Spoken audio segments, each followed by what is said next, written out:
Hello there, sleepy traveler. I'm so glad you're here, tucked in and ready to drift with me. Tonight we're going to imagine a cosmic visitor, a glowing nebula easing into our sky, like slow fog rolling over a quiet ocean. Take a deep breath, let your shoulders sink. Outside the window, the air is still. Inside your mind, the universe is just beginning. Have you ever wondered what would happen if a real nebula shimmered above our cities? Not a quick aurora, not a distant galaxy, but a vast cloud of gas made of hydrogen, helium and stardust. Astronomers call these clouds stellar nurseries, because stars form inside them. NASA's Hubble and JWST have photographed them curling like pastel smoke. Tonight we bring one closer, gentle and safe, so we can study every spark. Before we float upward, let's remember that nebulae are not solid things. They are mostly empty space. A cubic centimeter of nebula contains fewer atoms than a perfect laboratory vacuum on Earth, yet those atoms stretch across light years. That's our first whisper of science. Density changes everything. A nebula looks thick because it glows, not because it's packed. You and I step onto a rooftop. The air smells like rain. Above us, the first hint of color gathers along the horizon.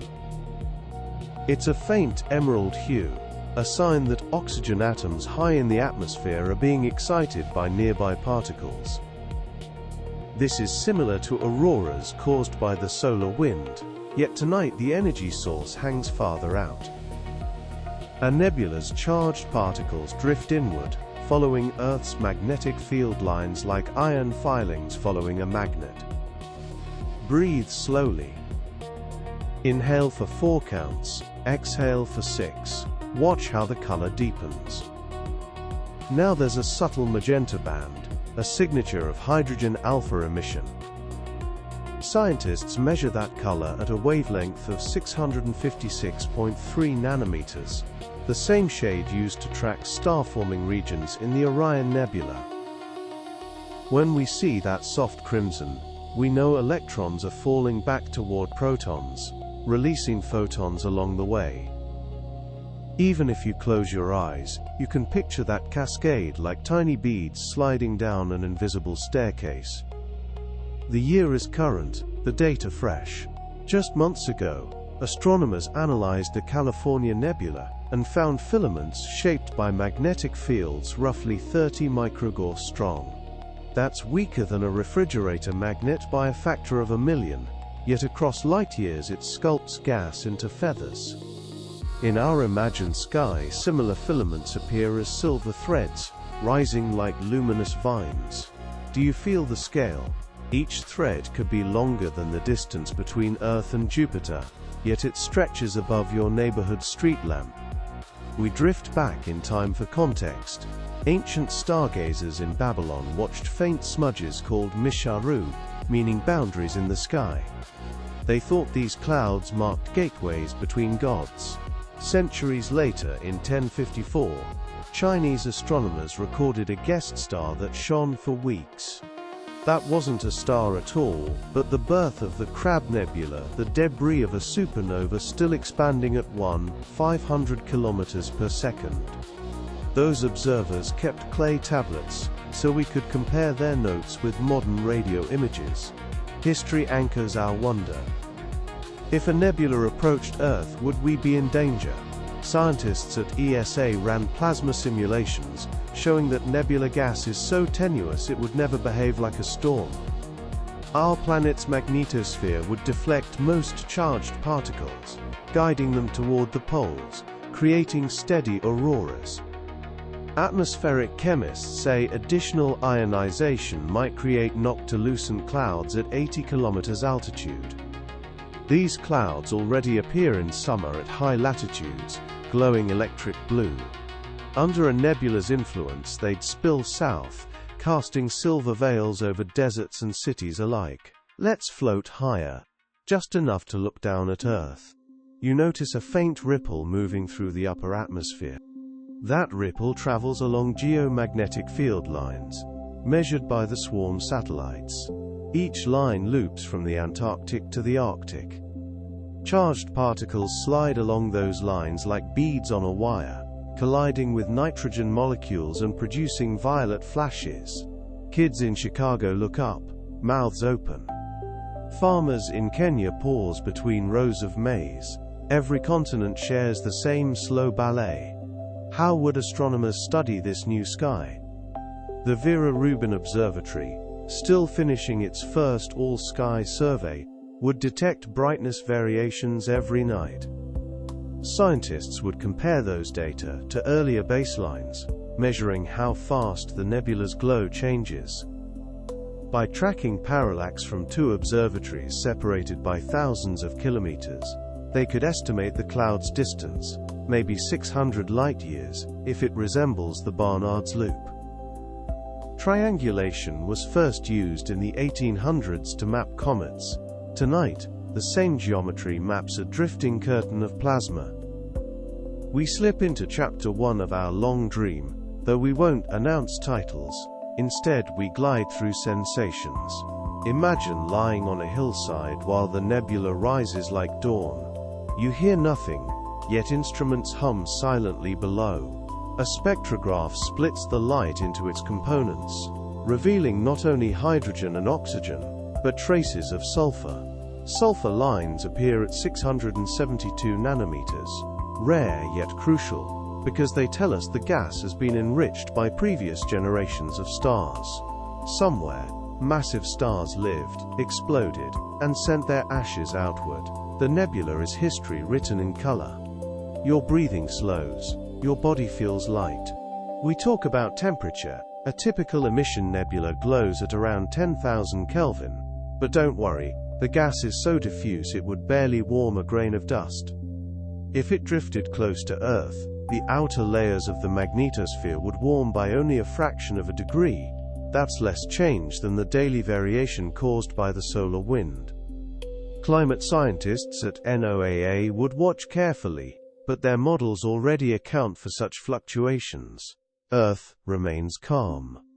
Let's add a fun fact. Infrared observations from the Spitzer Space Telescope once revealed PAH molecules, polycyclic aromatic hydrocarbons, inside the Eagle Nebula. These molecules produce a faint mid-infrared glow at 8 microns. In our sky they would glow too, invisible to your eyes but detectable by small backyard telescopes fitted with IR sensors. Amateur astronomers might coordinate via online forums, sharing data in real time, building a community science project. You could join from your balcony, pointing a modest camera upward, catching photons that left their source before the Roman Empire rose. Now we drift into a memory. Picture a child in 2040, reading a bedtime story about nebulae.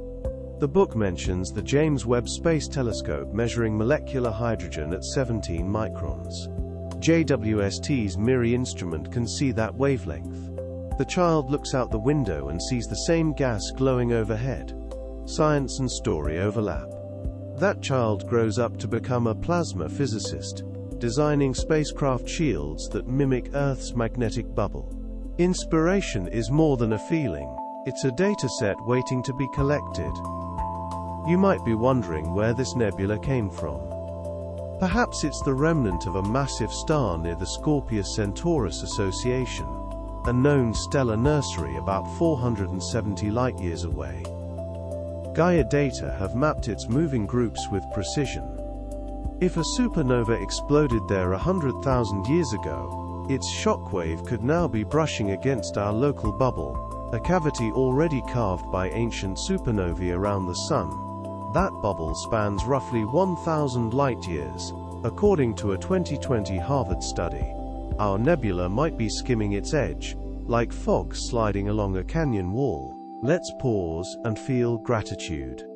The atoms in our bodies were made in old stars.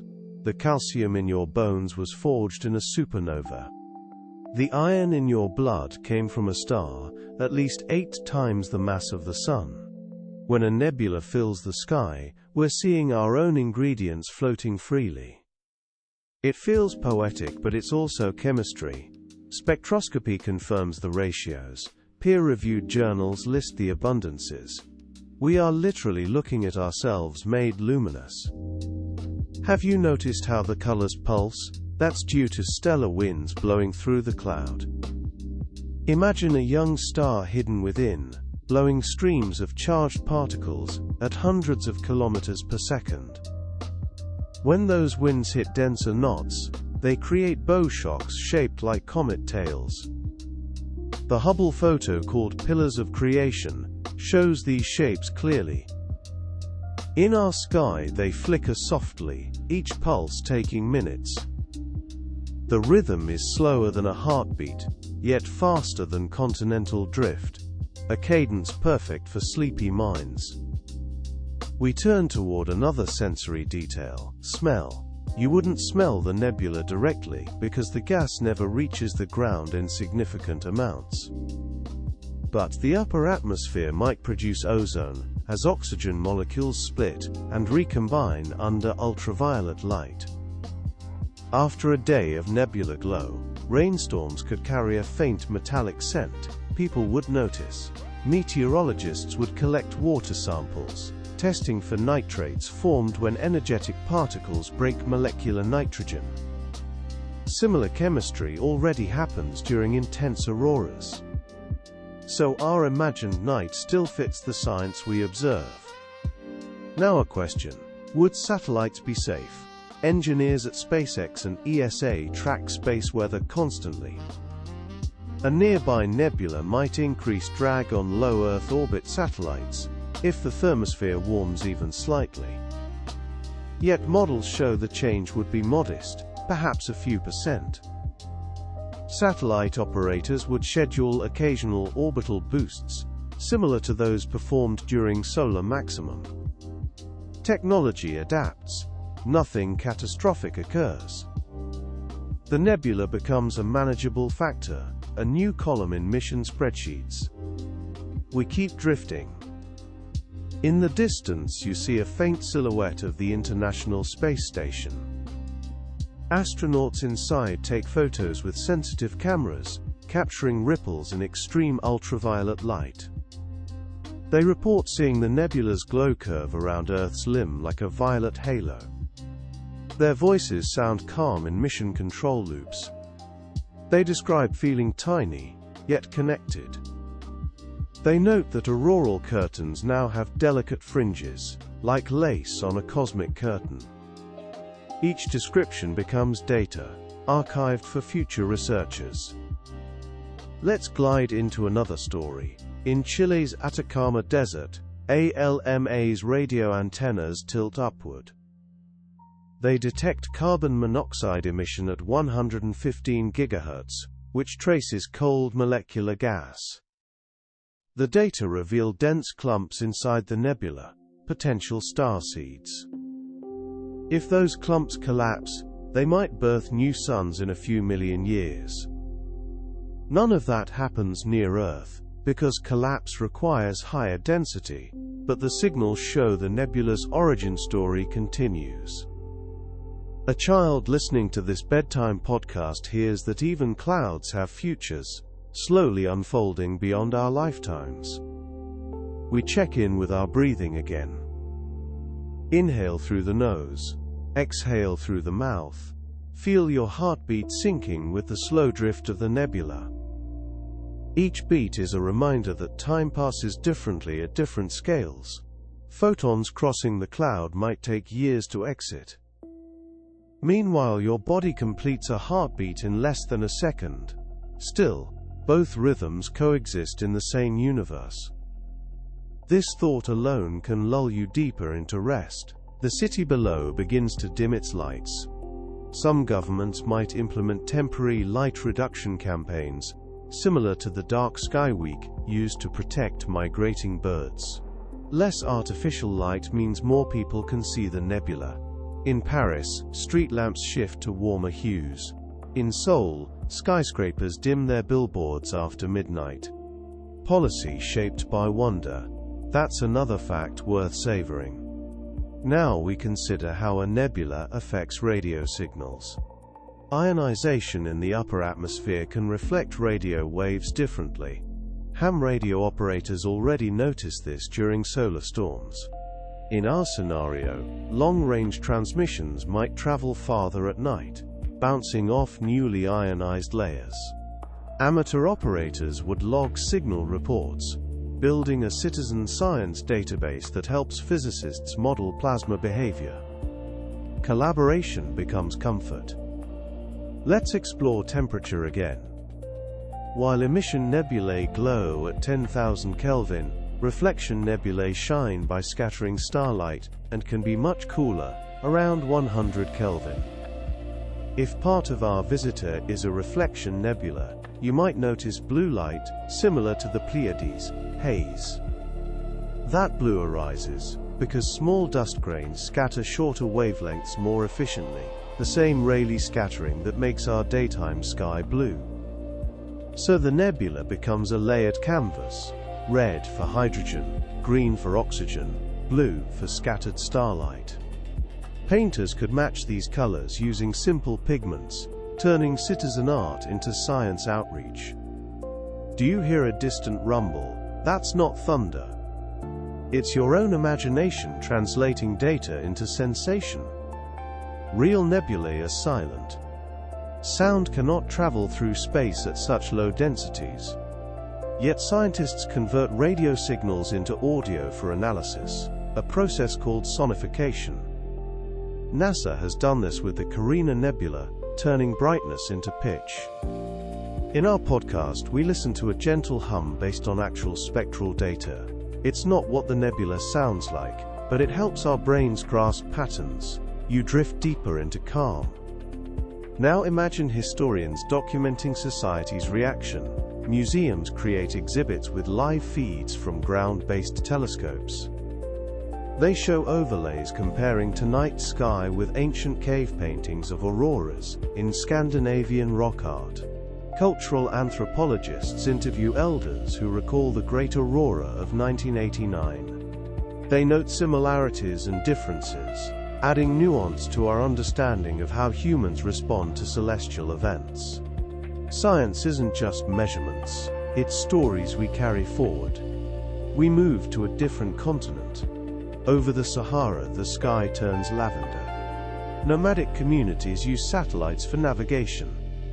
Tonight, they rely on stars and the slow curl of the nebula. Kids trace the glow with their fingers, linking it to family legends about rivers of light. Anthropologists record these stories with permission, noting how new phenomena weave into old narratives. Every observation enriches global culture. Our script is long, and we still have many chapters to wander through. Let's ease into another. Picture yourself floating above the Pacific. Below, bioluminescent plankton flash in the waves. Above, the nebula pulses. The same physical principle powers both. Excited electrons releasing photons. In plankton, chemical reactions excite electrons. In nebulae, ultraviolet light from nearby stars does the job. Two very different scales, one shared concept. You place this fact in your mind like a pebble in a pocket. Now we ask a practical question. Could a nebula block starlight and affect astronomy? Yes, dust within the cloud would dim certain constellations, a process called extinction. Astronomers already correct for this using a value called ERBV, which measures color excess caused by dust. If the nebula entered our line of sight, telescopes would adjust their calibrations. They do this daily when observing through different air masses. The change becomes an additional data point, not a tragedy. Science adapts, quietly and confidently. Let's talk about gravitational effects. A nebula this close would still be incredibly light compared to Earth, or even the Moon. Its gravity would be negligible. The Moon raises tides because it is massive and nearby. Our nebula, despite covering half the sky, would not tug on oceans. That contrast between appearance and physical effect teaches us to trust measurements over intuition. Huge does not always mean heavy. Bright does not always mean hot. Stillness can hold entire galaxies of motion. We check on wildlife. Migratory birds use stars for navigation. Would a nebula confuse them? Studies of aurora events show that birds adjust by relying on magnetic cues when visual cues change. The nebula's glow might even provide more consistent patterns than city lights. Biologists would track animals with tiny GPS tags, ensuring migrations continue safely. Each tag sends data to satellites, forming maps that ripple like the nebula itself. Have you fallen asleep yet? If not, we keep guiding you. Imagine lying in a meadow. Crickets chirp. Above, the nebula's colors slow. They never flash quickly. They ebb and flow on the scale of minutes, perfect for deep breathing. The hydrogen line brightens slightly, as a nearby O-type star sends a burst of ultraviolet light. That star, maybe 30 times the mass of the Sun, will live only a few million years. Its short life enriches the nebula with heavy elements. Astronomers catalogue such stars with spectral types O or B, known for their strong stellar winds. The story becomes a gentle lesson in stellar evolution. We can't forget about the timeline of Earth. Geological evidence shows that 2.6 million years ago, Earth may have been exposed to supernova debris, leaving iron-60 isotopes in ocean crust. Scientists found those traces in drill cores. That event did not end life. It may even have nudged climate patterns slightly. Our imagined nebula is far gentler. Knowing Earth has weathered cosmic events before can be comforting. The planet is resilient, so are you. Midway through our journey, we add another layer. The nebula's approach reveals the local interstellar cloud, the small region of gas our solar system currently occupies. IBEX, a NASA mission, mapped this cloud by detecting energetic neutral atoms.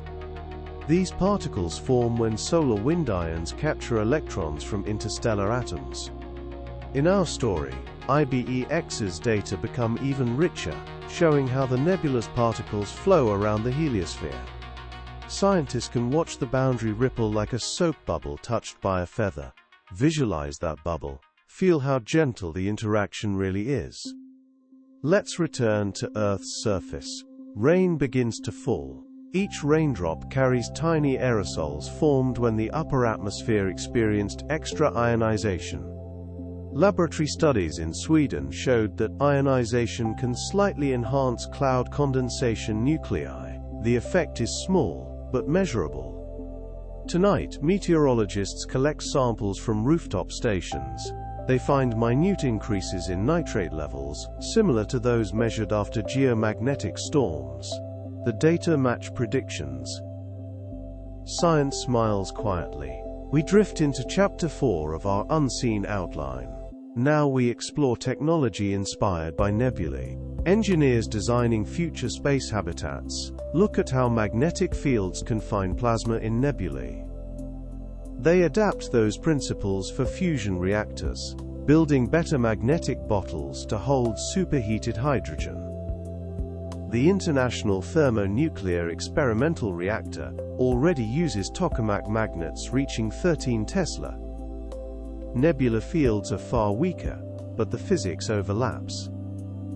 Kids listening tonight might remember this and one day invent calmer, cleaner energy. What about art? Musicians sample radio emissions from the nebula, mapping intensity to melody. Visual artists create murals showing city skylines under pastel clouds. Teachers assign students to write bedtime stories about nebula rain. Museums host nighttime sleepovers where families lie under dome projections fed by real telescope data. Each activity reinforces that science and creativity share the same heartbeat. We glide over Antarctica now. The sky there is already cold and clear. perfect for observing. Researchers at the IceCube Neutrino Observatory detect a slight uptick in neutrino interactions, not because the nebula produces extra neutrinos, but because cosmic rays trapped in the nebula's magnetic fields re-enter near the poles. Each detection is still rare, but the statistics hint at subtle shifts. Scientists publish papers, citing data with confidence intervals, showing how the nebula modulates cosmic rays. Sleepy listeners hear these words as a lullaby of numbers. Imagine now that the nebula's core contains a protostar cluster. These protostars rotate every few days, slower than Earth, but faster than giant gas planets. They emit jets, bipolar streams moving at hundreds of kilometers per second. When those jets hit surrounding material, they create Herbig-Haro objects, glowing knots, named after two astronomers who studied them in the 1950s. In our sky, these knots dot the nebula like distant campfires. Each knot is a little story of a star being born. You picture them and feel warmth. We check on human health. Would the increased radiation affect us? The answer is reassuring. The nebula's particles are mostly low energy compared to solar storms. Earth's atmosphere provides the same shield it always has, absorbing radiation long before it reaches your rooftop. Ground-based radiation monitors show levels similar to a regular day. Pilots flying at high altitudes wear standard dosimeters and log no anomalies. Calm spreads. Let's talk about time again. If the nebula is 600 light-years away, the light we see left the cloud during the Renaissance. Leonardo da Vinci might have been painting while these photons began their journey. If the cloud is only 200 light-years away, the light left when Harriet Tubman guided freedom seekers north. Every photon carries history. You lie there, letting that thought settle like a blanket. We are deep into the night now. Maybe you're drifting towards sleep. If you're still with me, listen to how the nebula dims slightly. That's because clouds near Earth's orbit cross its face, casting faint shadows. These structures are called cirrus clouds, made of ice crystals 6 miles high. When the nebulous light shines through them, it sparkles like fibers in a tapestry. Meteorologists note the interplay. Photographers capture time-lapse videos. The world slows to watch. We still have more to explore in later chapters. How the nebula eventually drifts past, how Earth keeps spinning, how curiosity stays alive. For now, feel the weight of your blanket. Hear the soft hum of distant traffic. Above it all, picture the nebula breathing gently, a cosmic tide rolling in and out. You are safe beneath it, you are part of it. Let's continue this journey after you rest. Sleep softly, traveler. The nebula will be here when you wake, still glowing, still whispering, still teaching us how to listen. When you open your eyes again, nothing is rushed. The nebula still hangs over the horizon, slow as glaciers, delicate as morning mist. Sunlight washes the lower sky pale gold, yet the upper atmosphere still blazes with faint teal light. Scientists call this daylight visible aurora, a stable auroral red arc. Pilots spot it from cruising altitude. They radio the ground, speaking softly about the colors spreading like watercolor across the troposphere. Daytime brings new measurements. Solar observatories compare the nebula's glow with our own star's ultraviolet output, making sure the two do not interfere. Instruments aboard the Solar Dynamics Observatory record no anomalies. That tells us the nebula's photons layer gently on top of sunlight rather than replacing it. Farmers continue working. Photosynthesis continues. Plants absorb the red and blue portions of sunlight just as they always have. Life adapts without strain. As the sun sets again, we return to rooftops and riverbanks. Tonight we notice faint vertical beams forming near the poles. These are stable auroral arcs guided by field-aligned currents flowing at thousands of amperes. Magnetometers in Canada swing subtly, showing variations known as the AE index. Students download real-time plots from the SuperMag network, tracing each wiggle with curious fingers. Science becomes a bedtime activity, shared around the world. You and I lie back on a blanket, the air smells of pine. Above us, delicate ripples flow like silk in water. Those ripples mark Kelvin-Helmholtz waves, where the solar wind gently shears past the nebula's outer edge. ESA's cluster satellites measured similar waves near Earth's magnetopause. Now the phenomenon paints itself across our sky, a fluid dynamics lesson written in light. Each ripple lasts minutes, each teaches patience. To keep our minds relaxed, we list quiet facts. The nebula's dust grains average 0.1 micrometers in size. They are made of silicates, carbon, and icy coatings. When ultraviolet light hits them, they warm slightly and re-emit energy in the infrared. That's why infrared telescopes glow with data views, even when clouds hide visible light. Knowing the composition of dust helps scientists model how planets form. Right now that dust glows above us, honest and gentle. We shift closer to the equator. In Brazil, the sky blushes peach. Researchers at the Jicamarca Radio Observatory point their powerful radar upward, bouncing waves off ionized layers. They notice a thin sheet forming at 100 kilometers altitude. It's an ES layer, a pocket of dense ions that reflects radio signals. Pilots rely on these layers for communication. Tonight, the layer stays stable, as calm as the breath of someone sleeping. Nature's adjustments remain steady and predictable. Have you ever thought about how light travels through fog? Photons scatter and bounce, extending their path. The same happens when starlight passes through a nebula. Astronomers call this multiple scattering, and they use radiative transfer equations to model it. The math sounds complicated, yet the result is simple. Light softens. Shadows blur. The world looks painted. You see it with your own eyes, as the nebula's glow diffuses through thin cirrus clouds. The edges of constellations soften, yet the stars remain. Speaking of constellations, let's tour a few. Orion's belt still shines, but its famous sword now glimmers with added depth, because the actual Orion Nebula sits inside our visitor's path. Through binoculars, you notice how the sword's center star looks slightly pinker than usual.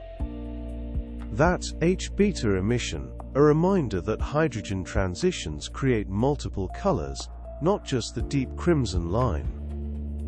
In the southern hemisphere, the Carina region lights up with a turquoise sheen, highlighting Eta Carinae's surroundings. Observers record these hues, contributing to open databases at citizen science sites. If you have trouble picturing distances, imagine this. Our nebula spans 50 light-years from edge to edge. If you traveled at the speed of spacecraft like Voyager 1, which moves about 17 kilometers per second, it would take more than 900,000 years to cross the cloud. That number feels vast, but say it slowly. 900,000 years. The brain relaxes when it encounters numbers too big to rush through. Vastness becomes a lullaby. We glide forward in time. Weeks pass. The nebula's leading edge has begun to overlap Earth's orbit, not with solid matter, but with the faintest wisps of plasma. Detectors aboard the MAVEN spacecraft at Mars sense a slight uptick in interstellar neutral atoms. Space physicists compare notes, building a cross-planetary map. The solar system feels like a single room, where each probe is a quiet lamp. You realize that exploration connects planets the way constellations connect stars. Let's revisit the local bubble, the cavity carved by supernova long ago. Recent 3D dust maps constructed using Gaia data show that the Sun sits near the bubble's inner wall. If our nebula is indeed brushing that wall, we can visualize the interaction like mist rolling along a cave's boundary. Gas compresses where it meets denser regions. That compression may trigger new star formation in a few million years. We won't witness it directly, but children far in the future might see newborn stars twinkling because of tonight's gentle overlap. We listen to scientists describe their work. An astrophysicist on a podcast explains how radiative cooling stabilizes the nebula.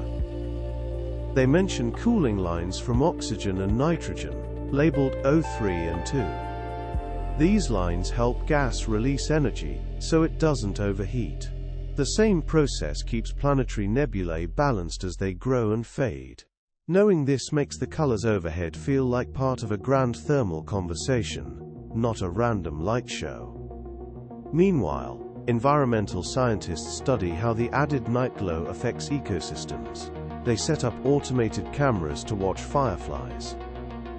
The data show that fireflies still flash in synchrony, though their patterns shift slightly later into the night when the nebula is brightest. Researchers note this adjustment and share it with conservation groups. Knowledge leads to care. Care leads to calm. We drift toward the ocean once more. Sailors navigating by stars notice that the nebula brightens the horizon enough to silhouette waves. They adapt by using GPS during the brightest periods and switching back to star fixes when the glow fades. This blend of old and new techniques mirrors the way the nebula itself blends ancient light with modern instruments. Tradition and technology breathe together. Now we step into a planetarium where kids and parents lie on cushions. Above them, a live feed from a telescope projects the nebula in near real time. The presenter whispers facts between long moments of silence. They explain that the nebula's light takes hundreds of years to arrive, meaning we are looking at history.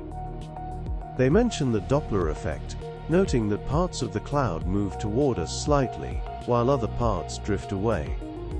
This motion shifts the light's wavelength by tiny amounts. Spectrographs record it. The audience lets the information settle like feathers on their minds. After the show, we walk outside into the real glow. You hold a cup of warm tea. The steam rises, briefly catching the nebula light before fading into the dark. Even small, everyday things reflect the cosmos. The cup warms your hands. The sky warms your thoughts. You feel both near and far all at once. Another night. Another layer of wonder. This time we focus on cosmic rays. When charged particles from distant supernova collide with the nebula, they scatter. The Pierre Auger Observatory in Argentina notices a slight change in arrival directions. Researchers publish a short communication, noting that the nebula acts like a gentle lens for cosmic rays. It bends their paths, but does not amplify their energy. Knowing this helps scientists understand how interstellar clouds influence radiation that eventually reaches Earth. Knowledge again brings calm. A quiet question rises. Could humans ever visit a nebula? With current technology, the answer is no. The distances are too great. But robotic probes could cross smaller clouds within a few 100,000 years, and gravitational assists might shorten the journey. Thinking about future explorers sends a soft thrill through your chest. You imagine them drifting through glowing gas, instruments extended, whispering data back to descendants who listen the way we listen now. We turn toward chemistry once more. Laboratory scientists recreate nebula conditions inside vacuum chambers. They cool gas to tens of Kelvin, shine ultraviolet lamps, and watch complex molecules form on dust grains. Some of those molecules are simple alcohols and sugars. Others resemble amino acid precursors. When the experiments end, the samples are analyzed with mass spectrometers. The results show that space is fertile. It holds the seeds of life everywhere. A nebula in our sky is a reminder that chemistry doesn't need planets to begin. It just needs time and calm. Let's travel to remote observatories. In Hawaii, atop Mauna Kea, astronomers peer through Keck's twin mirrors. Adaptive optics sharpen the image, revealing fine details in the nebula's structure. Filaments twist like ropes braided by invisible hands. The astronomers measure their motion, finding speeds of a few kilometers per second. That's fast for gas, but slow enough to seem peaceful from our perspective. They share these results in nightly briefings, each slide glowing with pastel gradients that match what we see above. Back on the ground, citizens create new rituals. Some hold nebula nights, gatherings where neighbors bring blankets, listen to soft music, and share stories about the biggest questions they can think of. Teachers ask kids to draw what they imagine is happening inside the cloud. Some draw baby stars, others draw animals made of light. Imagination stretches just like the nebula does, covering more of the mental sky each day. We check on the heliosphere again. Voyager 2, still sending faint signals from the outer solar system, detects changes in the local magnetic field orientation. Data analysts at NASA compare the vector measurements to earlier readings. They find a gentle rotation, consistent with a passing interstellar magnetic structure. Nothing dangerous happens. Instead, the data confirm our model. The nebula wraps around the heliosphere like a shawl, pressing lightly, reminding us that even deep space has weather. Another night, another sensory detail. Snow begins to fall in Norway. Each flake catches a bit of nebula light, glowing pale green before landing. Photographers capture macro images showing prisms inside the ice. They realize that even snowflakes act like tiny spectrometers, splitting light into subtle hues. Scientists study these images to understand how ice crystals scatter wavelengths differently under nebula illumination.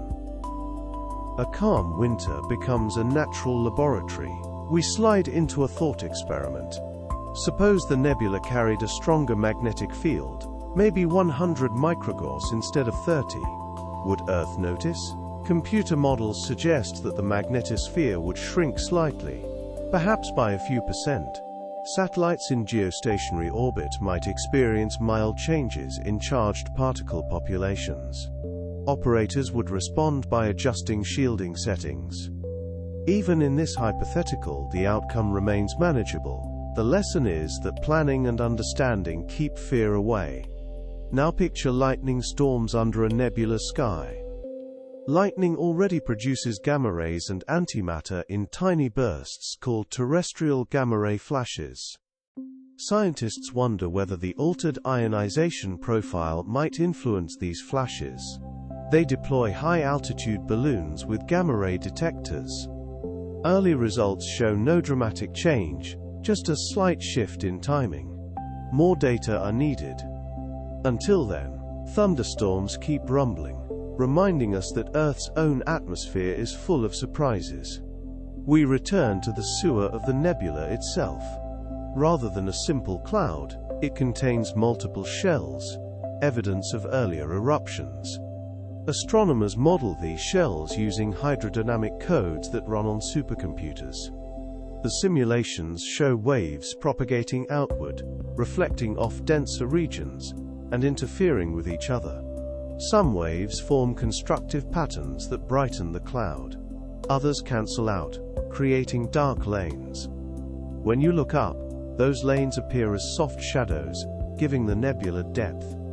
Understanding their origin makes them feel like the quiet spaces in music, necessary for the melody to breathe.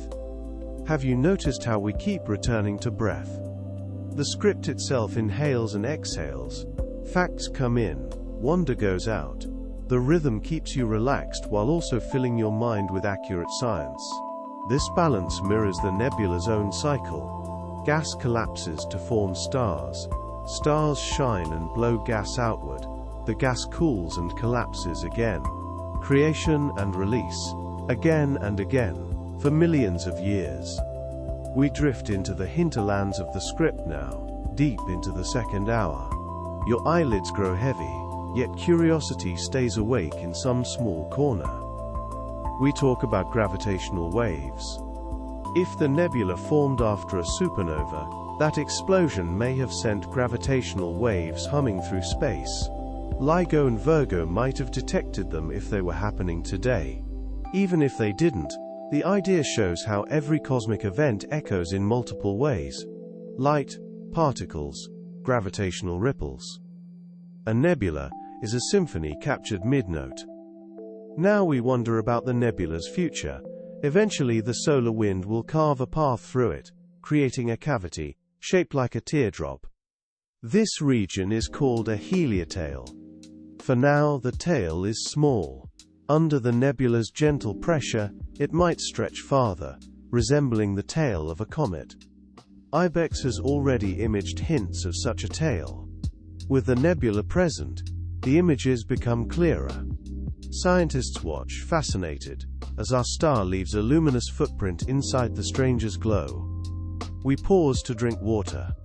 Hydrating keeps your body grounded, while your mind strolls among the stars.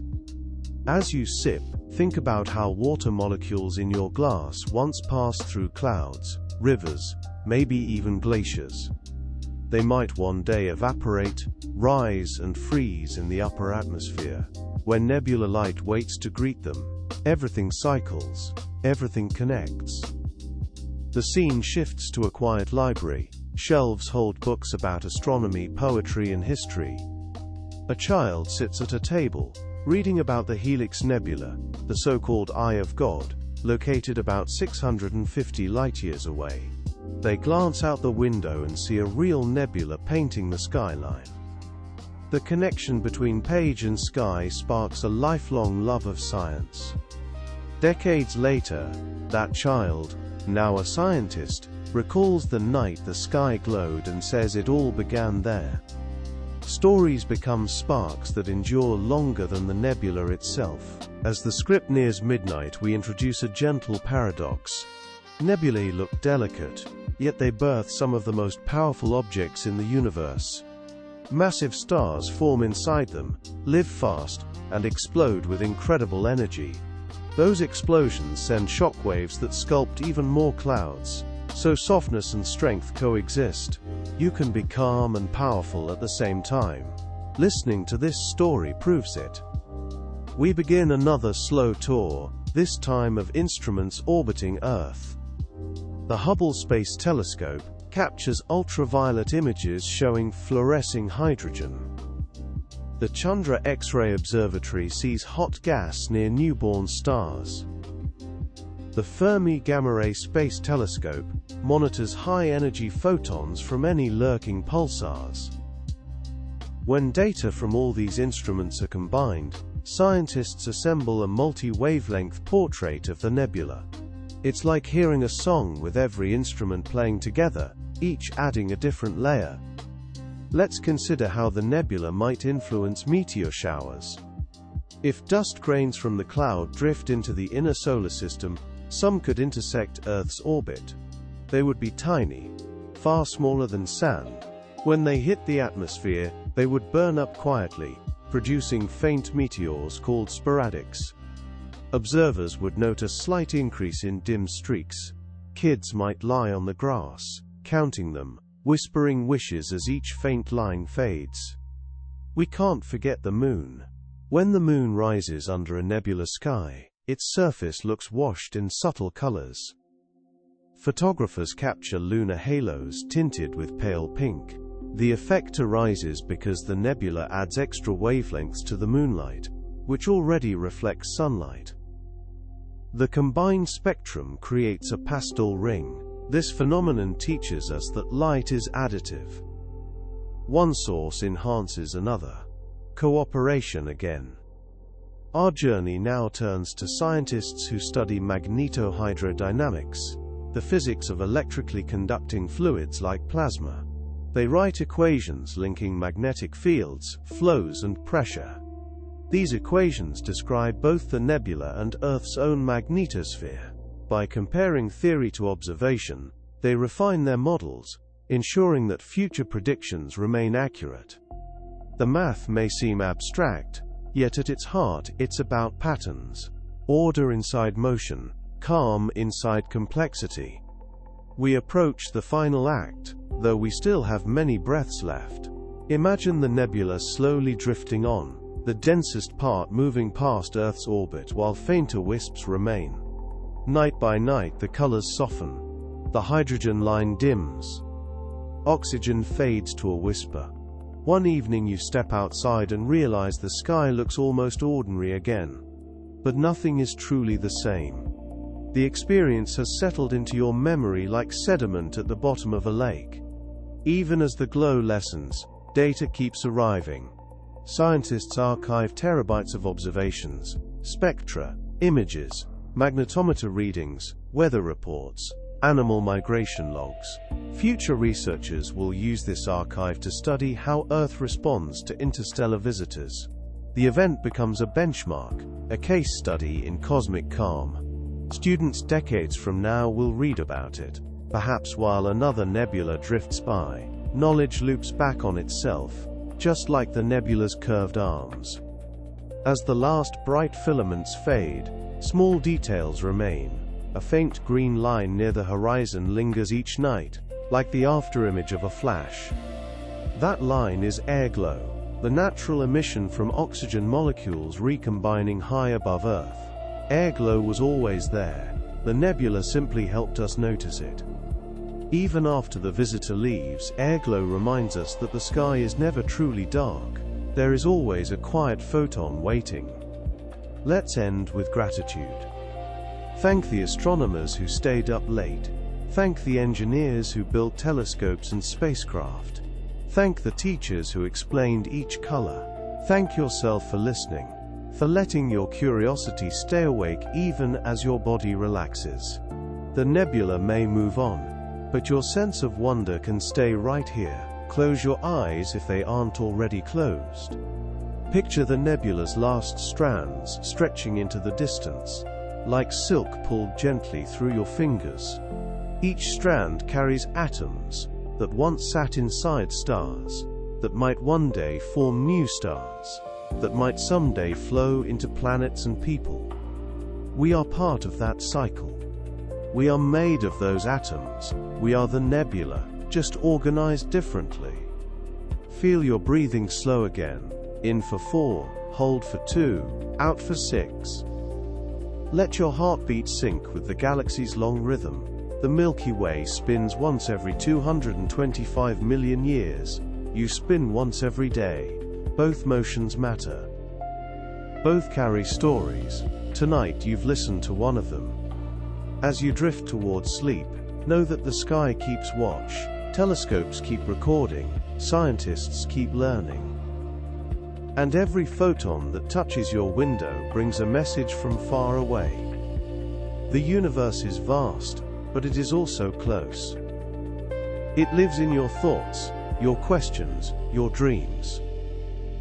Rest now. The nebula will guard the night, humming softly, until the sun peaks over the horizon, and another day begins.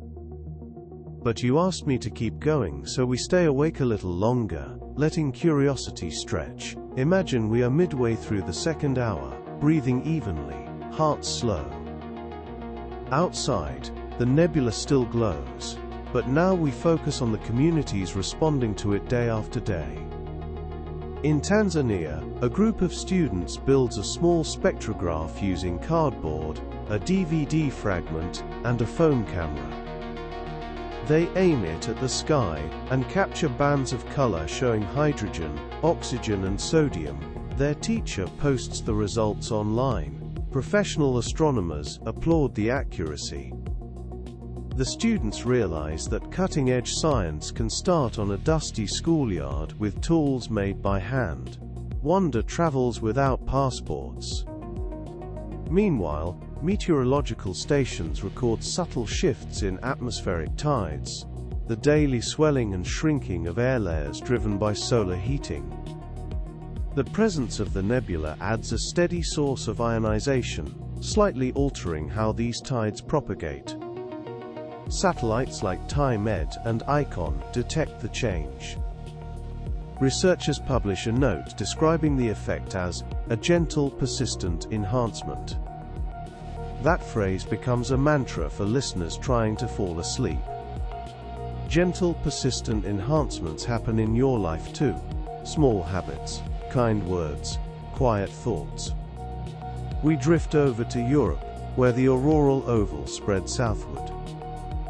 Over Germany, people witness a phenomenon called STEVE, a narrow purple arc, usually caused by the subaurora ion drift. Tonight, Steve appears more often because the nebula's particles keep the upper atmosphere primed. Citizen scientists with the Aurorasaurus project submit photos and precise timestamps, helping researchers learn more. Collaboration again lights the sky. Let's visit a rainforest. Biologists there worry about nocturnal animals losing their dark. They set up infrared cameras to monitor behavior. The footage shows tree frogs still singing.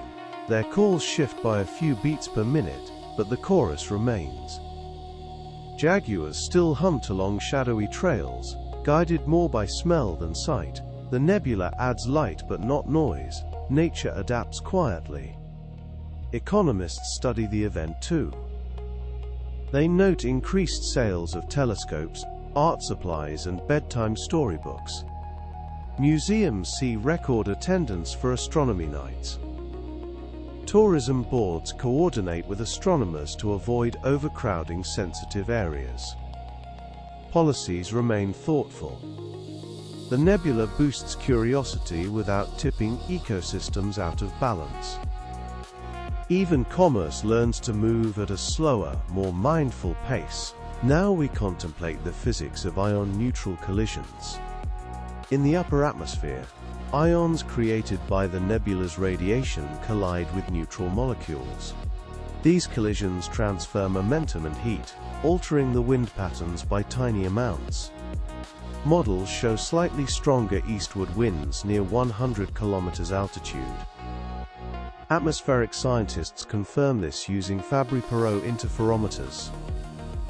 The changes are small but measurable, another reminder that even delicate light can have tangible effects when given time. We turn to the ocean. Researchers aboard NOAA vessels deploy instruments to measure bioluminescence. They want to know if increased nightlight affects plankton glows. Results show that plankton luminesce more intensely during the darkest hours just before dawn, as if saving their brightest displays for the quietest time. Perhaps the nebula encourages them by setting a gentle stage. Or perhaps the timing was always like this, and we're only noticing because the sky invited us to watch more closely. Let's pause for a breathing exercise. In for 4, hold for 4, out for 8. As you release, imagine dust grains leaving the nebula, traveling toward Earth. Most will never reach us. They'll be deflected by the solar wind, or swept into the asteroid belt. But a few might intersect our orbit centuries from now, falling as micrometeorites onto rooftops, deserts and oceans. Some might be collected in Antarctic snow, where scientists already gather cosmic dust using sterile tools. Each grain becomes a time capsule preserved in ice. The nebula inspires new technology. Engineers design lightweight photometers that kids can build from kits. These devices monitor brightness and upload data to a shared cloud. Maps update in real time, showing how the glow varies across neighborhoods and continents. The data help calibrate professional instruments and also teach statistics to young learners. Science becomes a shared lullaby sung in numbers. As months pass, we notice that the nebula's colors shift. Hydrogen emission stays strong, but oxygen fades slightly as the densest regions move on. Astronomers interpret this as a sign that we're exiting the brightest portion. They predict another year of soft glow, followed by gradual dimming. Knowing the timeline adds comfort. There's no rush. We can savor each night knowing change will be slow. We step into a classroom in New Zealand. It's daytime there, but the nebula still casts a faint halo around the sun. Teachers use polarized filters to show students how scattering works. They explain that our atmosphere acts as a giant lens, bending and scattering light in ways that depend on wavelength. The lesson connects the nebula to everyday experiences, like why the sky is blue, or why sunsets are red. Kids carry that knowledge home, sharing it over dinner tables under glowing skies. At night, composers sit at pianos and write music inspired by the nebula.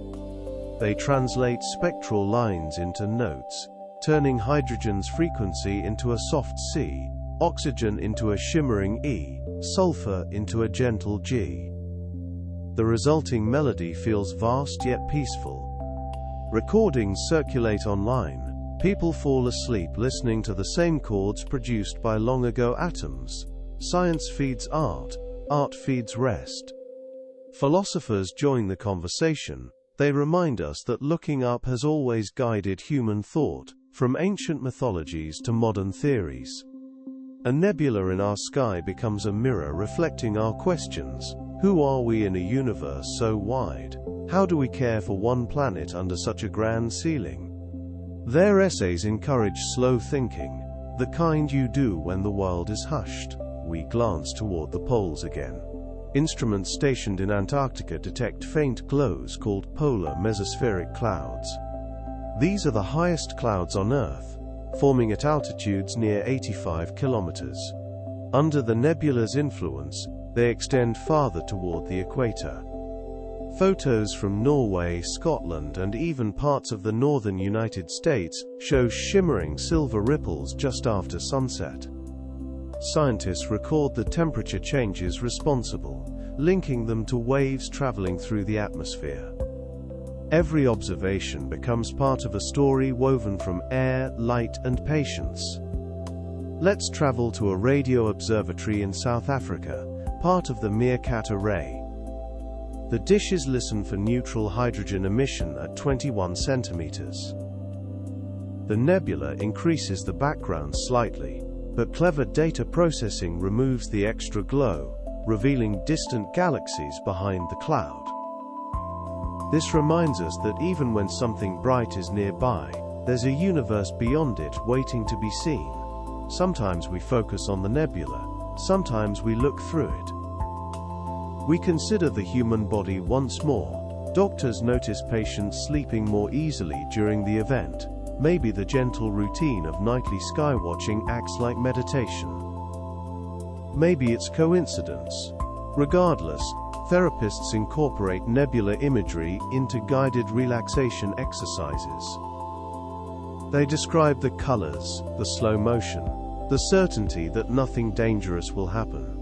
Patients report feeling grounded and cosmic at the same time. Meanwhile, space agencies plan future missions with this experience in mind. They realize that interstellar probes will spend eons traveling through similar clouds.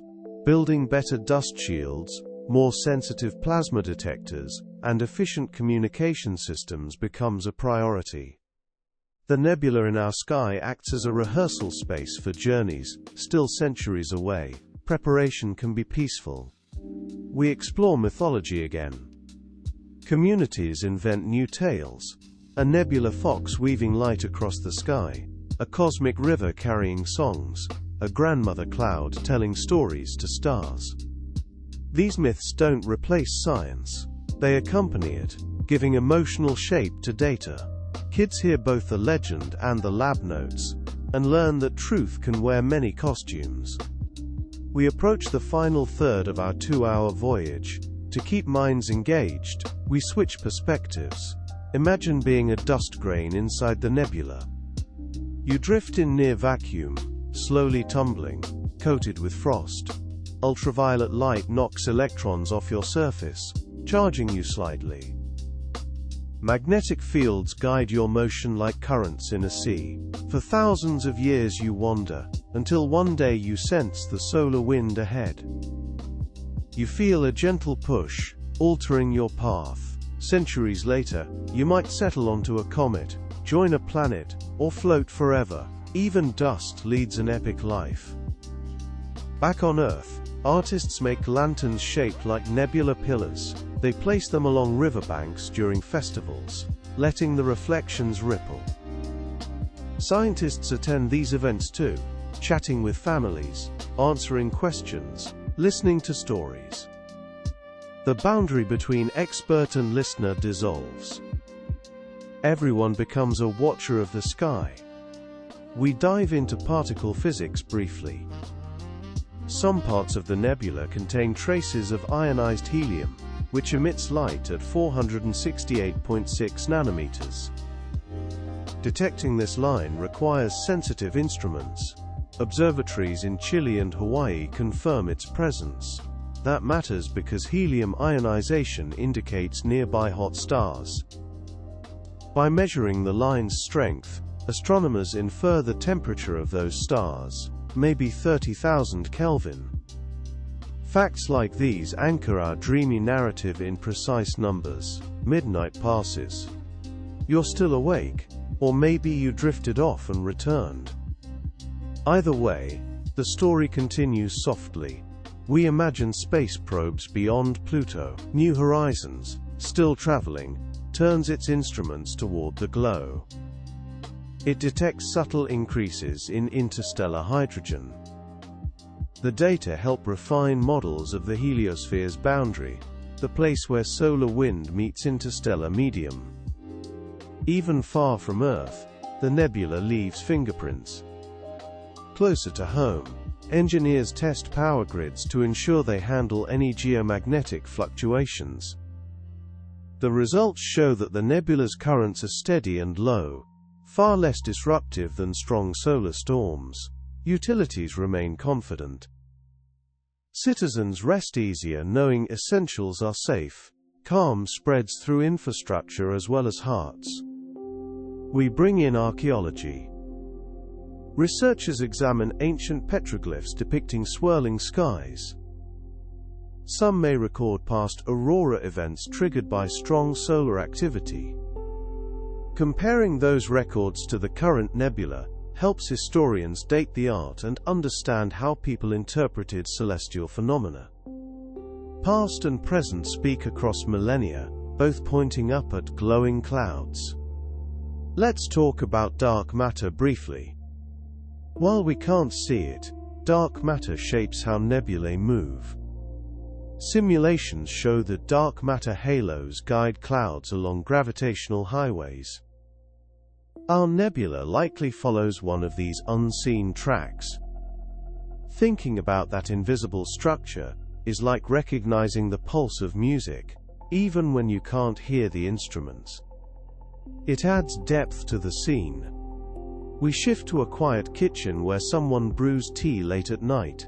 Steam swirls, catching colored light. The person writes in a journal about the day's discoveries, both personal and cosmic. Maybe they solved a math problem.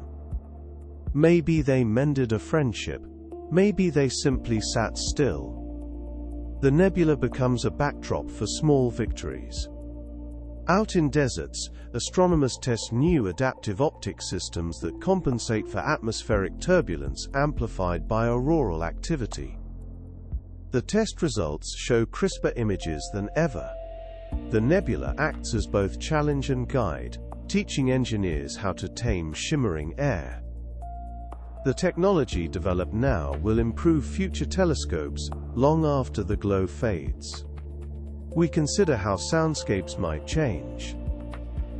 Some cities hold nebula quiet hours, encouraging people to lower music and traffic noise so residents can hear the night. Without engines roaring, you notice owls, distant trains, even your own heartbeat. The nebula doesn't make sound, but it inspires silence. letting Earth's own whispers rise.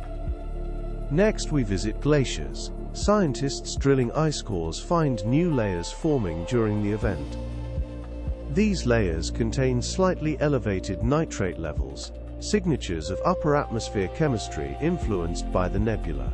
Decades from now, future scientists will read these layers like pages in a book, and know exactly when the sky glowed. Ice remembers. We check on Mars again. Observers there report a faint brightening of the night sky, as the nebula scatters sunlight even at that distance. Martian rovers take time-lapse images, showing pale arcs above rust-colored dunes. The nebula becomes an interplanetary site shared between worlds. Back on Earth, children fall asleep under glow-in-the-dark ceiling decals shaped like nebula filaments. Parents point to the real thing outside, then kiss foreheads goodnight. Stories about plasma and magnetism blend with lullabies. Science becomes part of bedtime routine, gentle and familiar. As the night grows late, we imagine the nebula coiling farther along the Milky Way, joining other clouds in a cosmic dance. Astronomers label it with coordinates and catalog numbers, but people give it nicknames: the gentle ribbon, the sleepy river, the sky quilt. Names hold meaning. They make the vast feel friendly. We discuss the role of gravity again. The nebula's gas wants to collapse, but thermal pressure and magnetic fields hold it up. This balance is called hydrostatic equilibrium. In some regions, gravity wins and stars ignite. In others, pressure wins and the cloud disperses. Earth watches from a safe distance, learning lessons about balance that apply to our own lives. Let's take another breathing break. Inhale for 5, exhale for 7. Imagine each exhale sending a tiny wave up toward the sky, as if your breath could join the cosmic flow. It can't physically reach, yet thinking about it connects you emotionally. Sometimes imagination is the bridge between here and there. We drift deeper into the night now, exploring more layers of this cosmic visitor. Imagine yourself floating above a mountain range. The peaks below are dark, but their silhouettes stand against the nebula's glow. This contrast teaches us about perspective. From space, Earth would look like a tiny marble. From Earth, the nebula looks like a vast curtain. Both views are true. Scale depends on where you stand. Scientists measure the nebula's velocity using Doppler shifts. When gas moves toward us, its spectral lines shift toward blue. When it moves away, they shift toward red. The nebula shows both shifts, meaning different parts flow in different directions. This turbulence is normal. Clouds are never perfectly still, even when they look calm from far away. The motion is slow, measured in kilometers per second over light years, but it's there. You can't see it directly, yet instruments reveal it. Sometimes the most important truths hide in subtle shifts.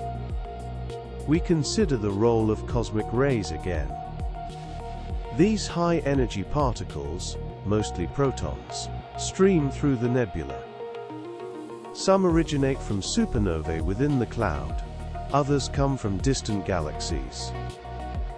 When cosmic rays collide with nebula gas, they create secondary particles and gamma rays. The Fermi Gamma Ray Space Telescope would detect these signals, mapping the nebula's energetic heart. Data from such missions help astronomers understand how cosmic rays propagate through interstellar space. The nebula becomes a natural laboratory, a cosmic particle accelerator spread across light years. Let's talk about stellar winds in more detail. Young massive stars blow out streams of charged particles at speeds reaching 2,000 kilometers per second. These winds carve cavities in the surrounding gas, creating structures called stellar wind bubbles. The Hubble Space Telescope has photographed these bubbles in the Orion Nebula, showing delicate shells of glowing material. In our sky, similar structures would appear as faint arcs, slowly expanding over weeks. Each arc tells the story of a star's influence, written in light and motion. We explore the chemistry of dust grains. These tiny particles, smaller than a wavelength of visible light, drift through the nebula. They're made of silicates, carbon compounds, and sometimes ice. When starlight hits them, they absorb some wavelengths and scatter others. This selective absorption creates the reddening effect astronomers call extinction. The same process makes sunsets red on Earth. In the nebula, it makes distant stars appear dimmer and redder. By measuring how much light is lost, scientists can estimate the amount of dust between us and those stars. Every photon carries information about its journey. Now we imagine a space telescope orbiting Earth, its mirror pointed toward the nebula. The telescope's instruments split the light into thousands of wavelengths, creating a spectrum. Each element leaves its fingerprint: hydrogen at 656 nanometers, oxygen at 500 and 630 nanometers, nitrogen at 658 nanometers. The relative strengths of these lines reveal the nebula's temperature, density, and composition. Astronomers have used this technique for over a century, and it still works perfectly. Sometimes the oldest methods remain the most powerful. We drift to a different time of day. It's dawn now, and the nebula glows softly against the brightening sky.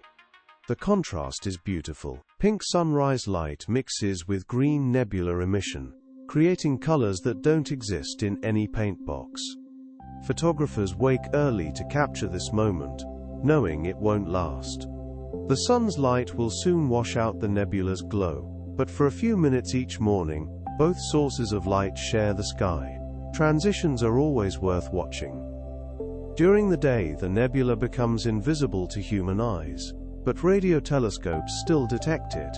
They listen for the 21-centimeter line of neutral hydrogen, a signal that penetrates daylight and clouds. This wavelength was first predicted in 1944 by Dutch astronomer Hendrik van der Hulst. He calculated that hydrogen atoms could flip their electron spins, emitting a photon at exactly 21.1 centimeters. The discovery revolutionized astronomy, allowing scientists to map the Milky Way structure, even through dust. The nebula continues this tradition, broadcasting its presence in radio waves long after visible light fades. We consider the nebula's magnetic field more deeply. Magnetic fields thread through the cloud like invisible threads, guiding charged particles along curved paths. When electrons spiral around these field lines, they emit synchrotron radiation, a type of light that can be detected at radio wavelengths. By measuring this emission, astronomers map the field's strength and direction. The data show that fields are strongest near dense regions, where gravity and magnetism work together to shape the cloud. It's a delicate dance between forces, one that determines whether stars will form or gas will disperse. Let's explore what happens inside a protostar forming within the nebula. Deep in a dense core, gravity pulls material inward. As gas collapses, it heats up. When the temperature reaches about 10 million Kelvin, nuclear fusion begins. Hydrogen atoms combine to form helium, releasing energy. The new star ignites, blowing away surrounding material with its radiation and winds. This process takes millions of years, far longer than human lifetimes. Yet we can see it happening across the nebula. With stars at different stages of birth, time becomes visible in space. We check on Earth's ionosphere again. This layer, extending from about 60 to 1,000 kilometers altitude, contains free electrons and ions. The nebula's ultraviolet light increases ionization, creating more free electrons. Radio signals bounce off this enhanced layer, traveling farther than usual. Ham radio operators notice improved long-distance contacts. Scientists use this effect to study the ionosphere's structure, sending signals up and measuring how they reflect. The nebula becomes a tool for understanding our own atmosphere. Now imagine a satellite designed to study the nebula up close. It carries instruments to measure plasma density, magnetic fields, and particle energies. As it drifts through the cloud's outer layers, it detects subtle variations. Some regions are denser, others more rarefied. The data stream back to Earth in real time, painting a three-dimensional map of the nebula's structure. Future missions might actually do this, sending probes into nearby interstellar clouds. The technology exists, the will exists, only time separates us from such journeys. We return to the ground, to a small observatory in rural Australia. The dome opens, revealing a telescope that's been tracking the nebula for months. Its camera has captured thousands of images, each slightly different as the cloud drifts. When combined into a time-lapse video, the motion becomes clear. Filaments curl like smoke. Colors shift and blend. The nebula breathes, slowly and steadily. The video goes viral, not because it's dramatic, but because it's peaceful. Millions of people watch it before bed, letting the gentle motion lull them to sleep. Let's talk about the nebula's relationship to dark nebulae.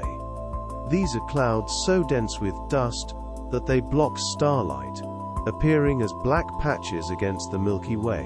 The Horsehead Nebula is a famous example. Our glowing nebula might contain similar dark regions, but we can't see them because they're hidden within the bright emission. Infrared telescopes reveal them, showing that even glowing clouds have shadows. This contrast reminds us that light and darkness always coexist, even in space. We explore the concept of pressure balance. In a nebula, several forces compete: thermal pressure from hot gas, magnetic pressure from field lines, turbulent pressure from motion, and gravitational pressure pulling inward. When these balance, the cloud is stable. When one dominates, the cloud changes. Astronomers use computer simulations to model these interactions, running calculations that take weeks on supercomputers. The results help predict how nebulae evolve over millions of years. Science requires patience, both in observation and computation. Now we imagine the nebula from the perspective of a planet orbiting a star within it. That planet would see the nebula from the inside, a glowing fog surrounding everything. The sky would never be truly dark, always lit by the cloud's emission. Life might evolve differently under such constant light. Plants might not need to store energy for night. Animals might develop different sleep patterns. We can only speculate, but the thought experiment reminds us that Earth's conditions are specific, not universal. We're lucky to have dark nights and bright days in balance. We check on the International Space Station again. Astronauts conduct experiments during the nebula event, studying how plant growth responds to altered light cycles. They also measure radiation levels, confirming that the nebula's particles pose no threat. The data contribute to plans for future space habitats, where understanding light and radiation will be crucial. Every observation builds toward tomorrow's possibilities. Let's explore the nebula's connection to the interstellar medium. This is the thin gas and dust that fills the space between stars. Our nebula is a denser region within this medium, like a cloud in Earth's sky.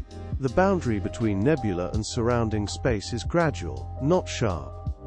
Gas flows in and out, mixing slowly. This exchange is important because it carries heavy elements from dying stars into regions where new stars form. The cycle of stellar birth and death depends on this mixing. The nebula is both a product and a participant in this cosmic recycling. We drift into a discussion of stellar associations. These are loose groups of stars that form together but are slowly drifting apart. The nebula might be associated with such a group, its gas left behind as the stars moved on. Astronomers use proper motion measurements to trace stars back in time, finding their common origin. The technique requires precise observations over decades, but it works. Science rewards those who wait and watch carefully. Now imagine a child's first telescope, a small refractor given as a birthday gift. They point it toward the nebula, seeing details invisible to the naked eye.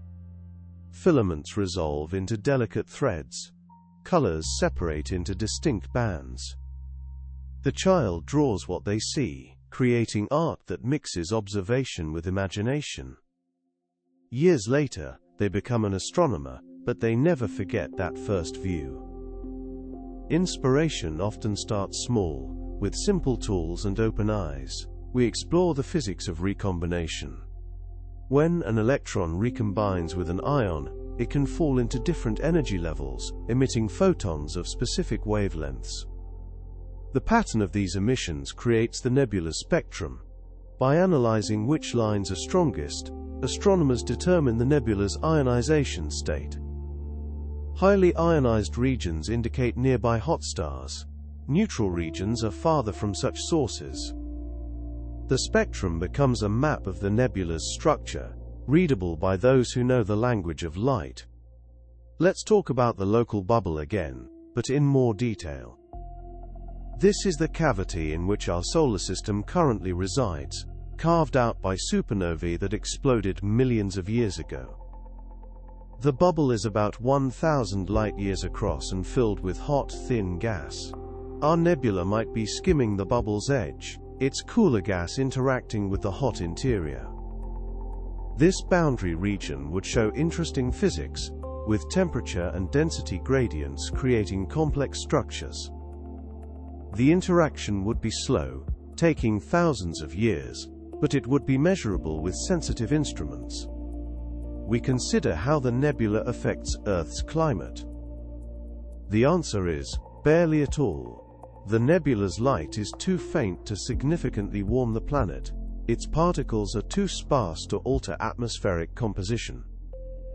Any effects would be smaller than natural variations in solar activity.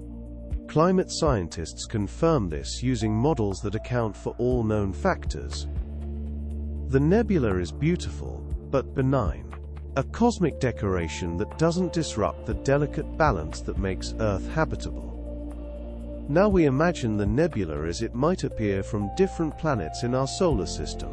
From Mercury, it would be barely visible against the bright sky near the Sun.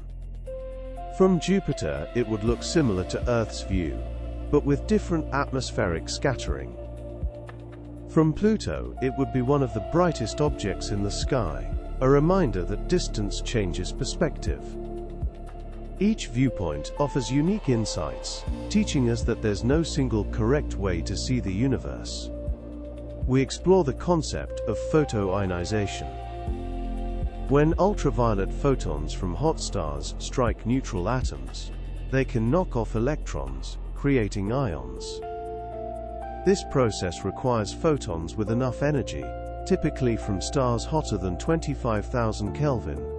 The nebula glows because it's being photoionized by such stars.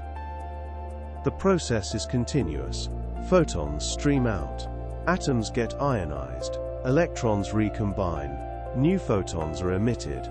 It's a cycle of light and matter, one that can continue for millions of years, until the ionizing stars die or move away.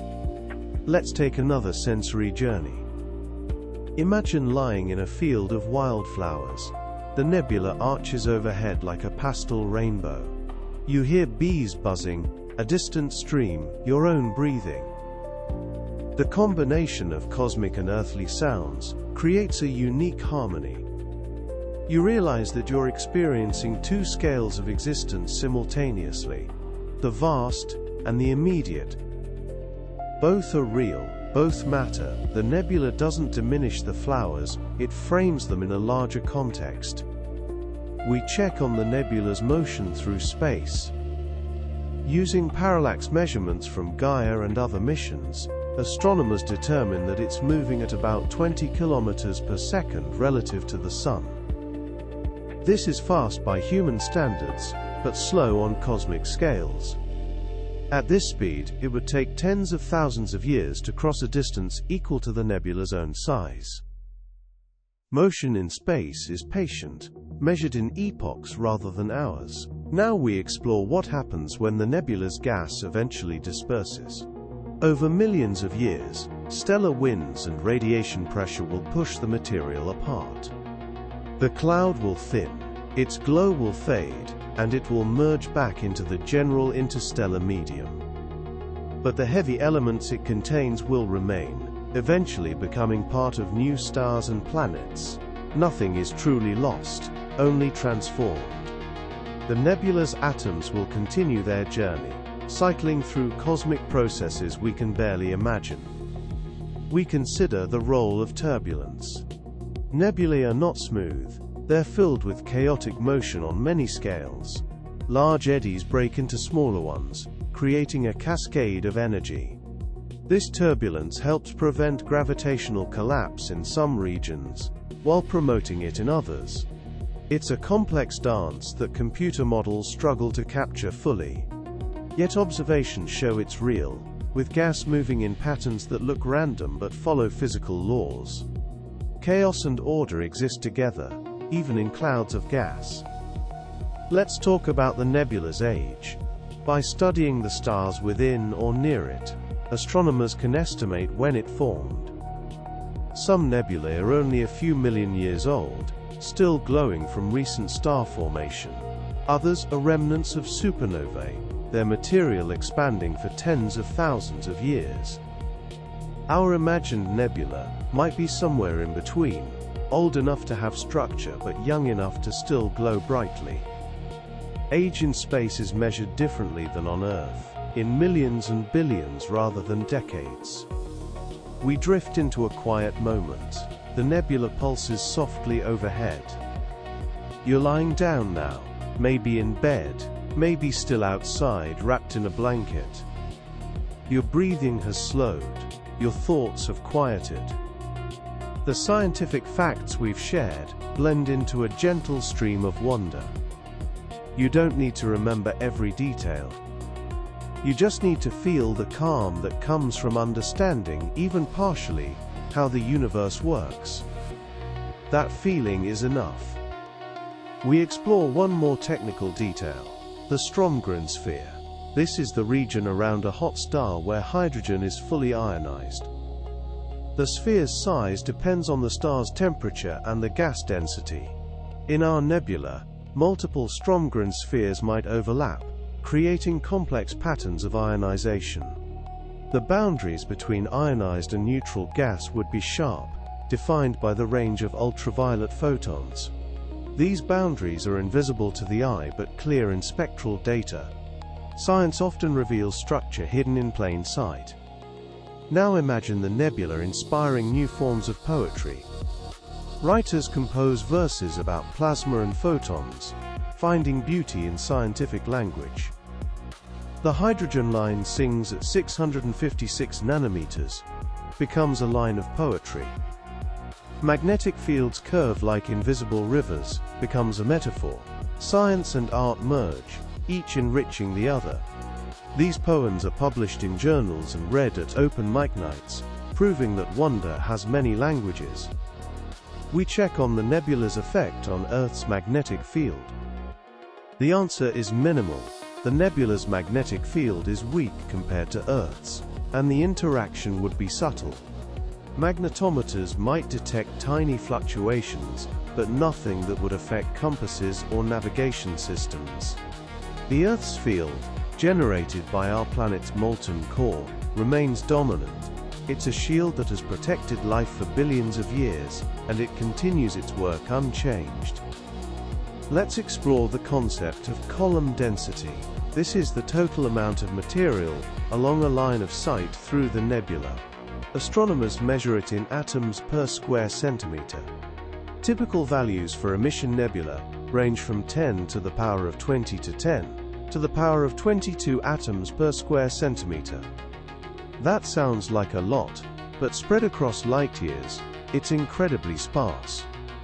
Most of the nebula is empty space, with atoms separated by vast distances. Yet when you add up all those atoms along a long path, they create enough material to glow. Perspective matters. We consider how the nebula might affect satellite communications. The increased ionization in the upper atmosphere could slightly alter how radio signals propagate. Some frequencies might travel farther, others might be absorbed more. Communication engineers would monitor these changes and adjust systems accordingly. The modifications would be minor, similar to adjustments made during solar storms. Technology adapts to natural phenomena, finding ways to work with rather than against the universe's rhythms. Now we imagine the nebula from the perspective of time. If you could speed up time, you'd see the cloud constantly changing. Filaments writhe like snakes. Bubbles expand and contract. Stars within it move, their radiation shifting as they age. But at normal speed, these changes are imperceptible. The nebula appears static, a painting hung in the sky. This contrast between apparent stillness and actual motion teaches us about patience. Some processes are too slow for human perception, yet they're real and important. We explore the nebula's connection to star clusters. Many nebulae contain or are associated with young star clusters. These groups of stars formed together from the same cloud of gas. Over time, the stars will drift apart, but for now they share space and history. The Pleiades, visible to the naked eye, is one such cluster, still surrounded by the faint blue reflection nebula from which it formed. Our imagined nebula might host similar clusters, their light contributing to the overall glow. Stars and gas are partners in cosmic evolution. Let's talk about the nebula's temperature distribution. Not all parts are equally hot. Regions near ionizing stars reach 10,000 Kelvin or more. Farther away, temperatures drop. In neutral regions, temperatures can be as low as 100 Kelvin. This gradient creates pressure differences that drive gas motion. Hot gas expands, pushing against cooler material. The result is a dynamic system, constantly adjusting to maintain balance. Even something that looks calm is actually in motion, responding to forces we can't see directly. We check on how the nebula affects animal behavior. Studies during aurora events show that some species become more active, while others seem unaffected. The nebula's glow might have similar subtle effects. Nocturnal animals might adjust their activity patterns slightly. Migratory birds might use the glow as an additional navigation cue. But these changes would be small, well within normal variation. Life on Earth has evolved under changing skies, and it adapts to new conditions with remarkable resilience. Now we explore the nebula's role in cosmic evolution. Nebulae are not just beautiful, they're essential. They're where stars form, where heavy elements mix, where the galaxy renews itself. Without nebulae, there would be no new stars, no planets, no life. The nebula in our sky reminds us of this larger process, showing us a stage in the cosmic cycle that has been running for billions of years. We're witnessing a small part of a story that began long before Earth existed and will continue long after. We drift into another quiet moment. The night is deep now. The nebula has been overhead for hours, and you've been listening for almost as long. Your body is relaxed. Your mind is calm. The scientific facts have woven themselves into a tapestry of understanding. You don't need to grasp every detail. You just need to feel connected to something larger, to know that you're part of a universe that is vast, beautiful, and comprehensible. That knowledge is a gift. We explore the nebula's relationship to supernova remnants. Some nebulae are the expanding shells of exploded stars, their material enriched with heavy elements forged in stellar cores. The Crab Nebula is a famous example, still expanding 1,000 years after the supernova that created it. Our imagined nebula might contain traces of such events, its chemistry revealing a history of stellar death and rebirth. Every atom tells a story, if we know how to read it. Let's talk about the nebula's effect on Earth's upper atmosphere chemistry. Increased ionization creates more nitric oxide, which can react with ozone.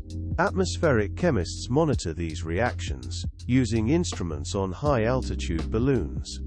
The changes are small, well within natural variation, but measurable.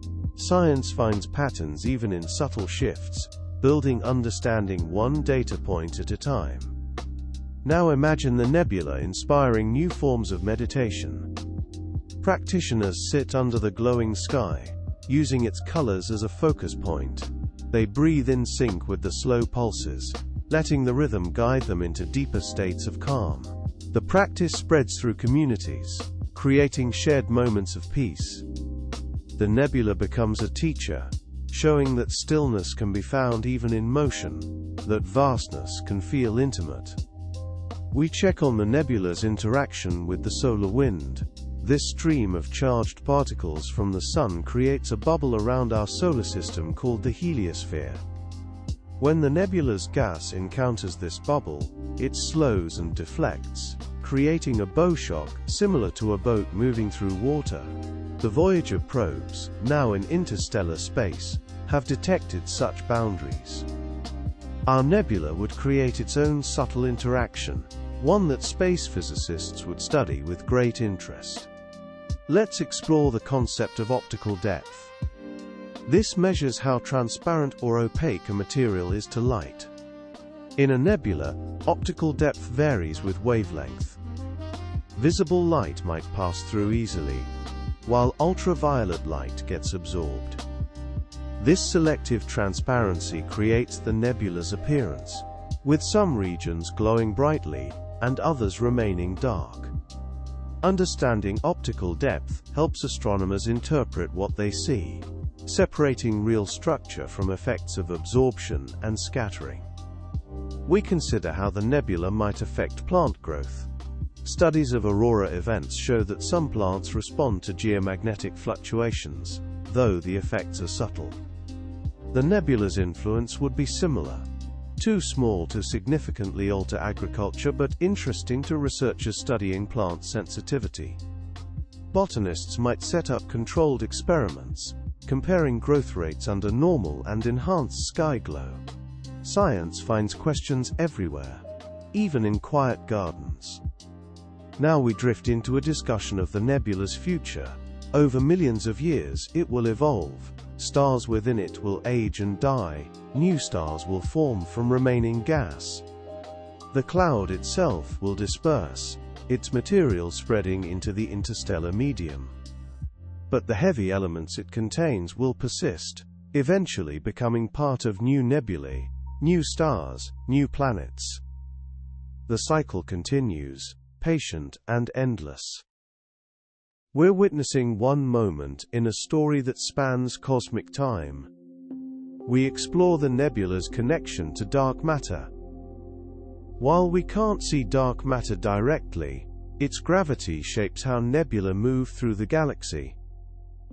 Simulations show that dark matter halos guide gas clouds along specific paths, like invisible rivers in space.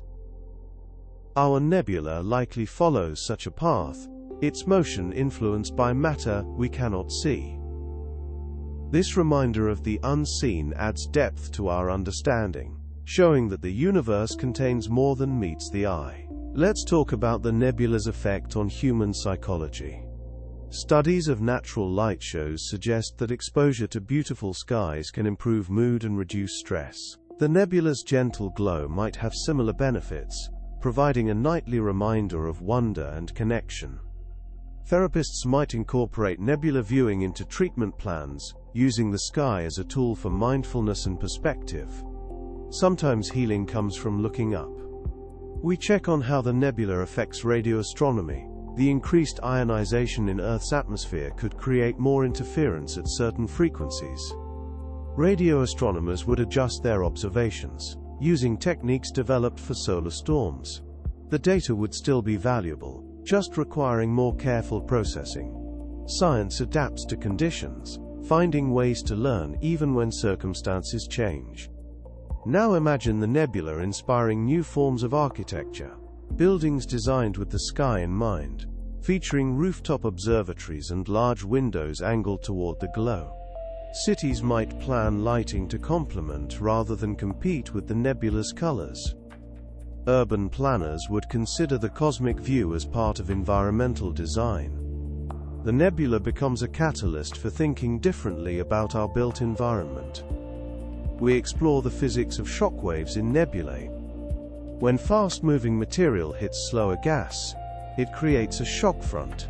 The collision compresses and heats the gas, making it glow. Supernova remnants show this clearly, with expanding shells of bright material. In our nebula, stellar winds might create similar structures on smaller scales. These shocks would be visible as sharp boundaries in the glow, edges where physics becomes visible. Let's take another moment to breathe. Inhale slowly, feeling your chest rise. Hold for a count of 4. Exhale even more slowly, feeling tension release. As you breathe, remember that the nebula is also breathing, in its own way. Gas flows in and out. Stars pulse with energy. The entire cloud expands and contracts on cosmic timescales. You and the nebula share the rhythm of existence, different scales of the same universal dance. We consider the nebula's role in cosmic ray modulation. The cloud's magnetic fields can trap or redirect high-energy particles, altering the cosmic ray flux reaching Earth. Scientists would measure these changes using ground-based detectors and satellite instruments. The data would help refine models of how cosmic rays propagate through interstellar space. Every observation adds to our understanding of the high-energy universe. Now we explore what happens when the nebula's gas eventually cools. As material moves away from ionizing stars, it loses energy. Atoms recombine. Temperatures drop. The gas transitions from plasma back to neutral atoms. This cooling process takes thousands of years. Slow enough that we wouldn't notice, but fast enough to be significant on cosmic scales. The nebula is constantly changing, even when it looks static. We drift into a discussion of the nebula's beauty from a scientific perspective. Why do we find it beautiful? Perhaps because the colors and patterns resonate with something deep in our psychology. Perhaps because understanding adds to appreciation, and we understand enough to see the physics behind the glow. Perhaps beauty is simply a property of certain arrangements of matter and light, one that exists whether anyone observes it or not. The question itself is worth contemplating. Let's talk about the nebula's effect on Earth's radiation belts. These are regions of trapped charged particles surrounding our planet. The nebula's particles might slightly alter the belt's structure, though the changes would be minor compared to solar activity. Space weather forecasters would monitor these effects, ensuring that satellite operators have accurate information. The nebula becomes part of the complex system that is space weather, one factor among many. We check on how the nebula inspires new forms of storytelling. Writers create science fiction tales set in nebula-rich skies. Filmmakers use the event as a backdrop for narratives about connection and wonder. Game developers design virtual experiences that let players explore nebular environments. The nebula becomes a canvas for imagination, a source of inspiration that extends far beyond astronomy. Now imagine the nebula from the perspective of a comet. These icy bodies spend most of their time in the outer solar system, but when they swing close to the Sun, they develop glowing tails. If a comet passed through the nebula's outer regions, its tail might interact with the cloud's gas, creating unique visual effects. The combination of comet and nebula would be rare and beautiful, a cosmic conjunction worth waiting for. We explore the concept of thermal equilibrium in nebulae. Hot gas wants to cool. Cool gas can be heated. The balance between heating and cooling determines the nebula's temperature structure. Ionizing radiation provides heat. Recombination and radiation provide cooling. When these processes balance, the nebula reaches a steady state. This equilibrium is dynamic, constantly adjusting to changes in stellar output and gas density. Even stability requires motion. Let's talk about the nebula's effect on Earth's climate models. While the direct impact is negligible, the event provides an opportunity to test how models respond to unusual conditions. Climate scientists would run simulations, comparing predictions to observations. The data would help refine models, improving their accuracy for future scenarios. Science uses every event as a learning opportunity, building knowledge incrementally. We consider how the nebula might affect satellite orbits. The increased drag from a slightly warmer thermosphere could cause low Earth orbit satellites to decay faster. Operators would compensate with more frequent orbital boosts, similar to maneuvers performed during solar maximum. The adjustments would be routine, part of the normal maintenance that keeps space infrastructure functioning. The nebula becomes another factor to account for, manageable and understood. Now we drift into a quiet reflection. You've been listening for a long time now. The scientific facts have accumulated like gentle snow, each one adding to a landscape of understanding. You don't need to remember everything. You just need to carry forward the feeling of wonder, the sense that the universe is vast yet comprehensible, mysterious yet knowable. That feeling is the real gift of this journey. We explore one more technical concept, the Stromgren radius, in more detail. This is the distance from an ionizing star, at which recombination balances ionization. Inside this radius, hydrogen is fully ionized. Outside, it's neutral. The radius depends on the star's luminosity and the gas density. In our nebula, multiple stars create overlapping Stromgren spheres, creating complex patterns of ionization. These patterns would be visible in spectral maps, showing the three-dimensional structure of the cloud. Let's talk about the nebula's connection to the cosmic web. This is the large-scale structure of the universe, a network of filaments and voids that spans billions of light-years. Nebulae are small features within this vast architecture, like dewdrops on a spider's web. Yet they're connected to the larger structure through gravity and gas flows. The nebula in our sky is part of something much bigger, a reminder of scale that humbles and inspires. We check on how the nebula affects Earth's magnetic field measurements. The increased ionization creates tiny electric currents in the upper atmosphere. These currents generate weak magnetic fields that add to Earth's main field. Magnetometers would detect these additions, though they'd be small compared to natural variations. The data would help scientists understand how atmospheric currents interact with the planet's magnetic field, adding detail to models of space weather.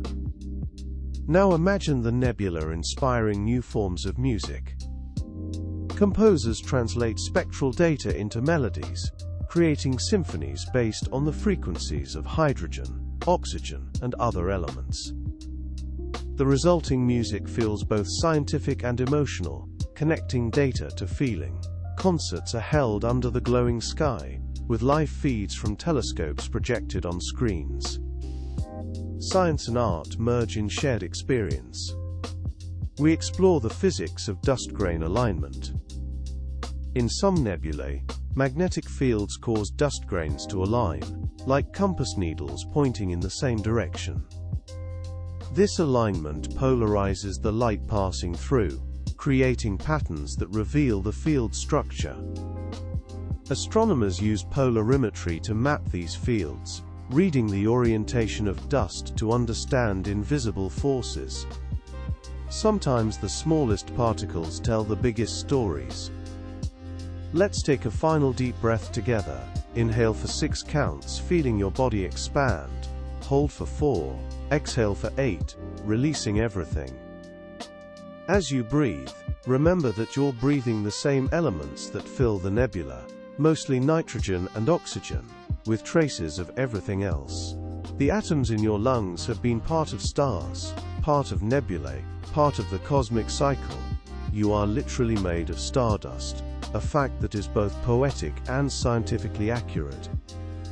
We finally approach the closing portion of our 2-hour tale. Though we could wander forever, the nebula begins to thin. Stars regain their usual clarity. Airglow becomes the dominant nightlight again, but the archives remain, filled with data and memories. Scientists plan documentaries, publish papers, and share interactive simulations. Teachers craft lesson plans, artists paint murals, children tell stories to their children. In the last scene, you step outside one more time. The sky is darker now, yet your eyes still expect color. You see a faint green trace near the horizon. Airglow, your old friend, and you smile. You realize that the nebula taught you to notice subtle light. It also taught patience, collaboration, curiosity, and calm. As you head back inside, you whisper a thank you to the cloud that drifted across our sky. It traveled for hundreds of years to reach us, lingered just long enough to inspire, and moved on without harm. The universe is full of such visitors. Some we will see. Others we will only discover through instruments or stories. But each reminds us that we live in a shared cosmos. Now finally, let your eyes close. Let the echoes of hydrogen lines and magnetospheric whispers fade. Let the rhythm of your breath settle into a slow tide. If dreams arrive, may they be filled with glowing threads, gentle currents, and the assurance that even in vastness we find comfort. The nebula may be drifting away, but the wonder it stirred stays with you, ready to rise again whenever you look up and remember.